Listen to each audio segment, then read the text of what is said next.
Ayun na nga guys, no, dalawahan yung gripo ko. Yung isa may tagas, yung isa kasi para sa washing, yung isa para sa inumin. Ayan, para sa inumin namin guys. So, kailangan ko siyang palitan kasi nga may tagas.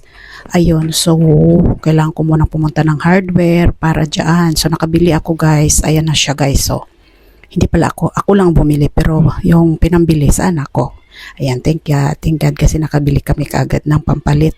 So, ayan, kailangan ko siyang baklasin. So, hindi ko alam kung saan ba yan ang dapat baklasin dyan. Dyan ba sa may kulay blue? Or dyan ba sa may, basta ang tigas. Tigas tapos yung aking katala or aking pang-plies, hindi pala kasya. So, ayun, kunot noo ako guys kung paano ko siya baklasin. So, ayan, hintayin nyo guys kasi mababaklas ko rin yan. Tiwala lang.